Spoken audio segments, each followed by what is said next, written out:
Tom Kristensen, happy to see you here in Monterey. Happy to be here. Reunited with an old friend of yours. Tell me about lapping in this beautiful R8 around Mazda Raceway Laguna Seca. Very nostalgic. I mean, very happy when Audi and Rolex asked me to do this on this unique racetrack. I mean, I haven't been here in 15 years. I never won here, but I came away with the fastest lap back then with Dindo Capello. We would love to have won here, but Bila Puro won on that day. But to be here with a car which has so much history. The monocoque of this car, or the basics of this car, won Sebring, the 12 Hours of Sebring in 2005, and the 24 Hours of Le Mans in that same year. And the chief mechanic, Bobby Green, is here. Brad Kettler is here, the engineer of the car from that year. The old family. So it's very much fantastic.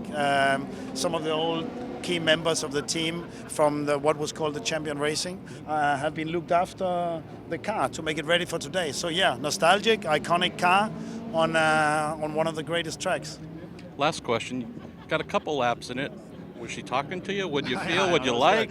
Yeah, straight away. It's like coming home to mama. You know, it's straight away. It worked. I mean, to be honest, they found a pair of new Michelins to put on the car from back then, which is great. So coming out on the cold tires, it was wheel spin up in third gear over the crest, lifting, hoping the brakes would come, and the brakes came in immediately. It's the good old CDR material to talk about the carbon brakes. I remember these were the one we liked, the drivers, but they could also bite you when they were cold.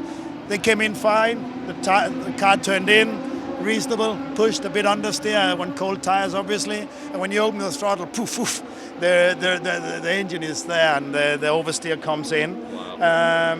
But from there it was really I could push, and I think if I remember the track a bit better, obviously the lap times could be back to exactly normal.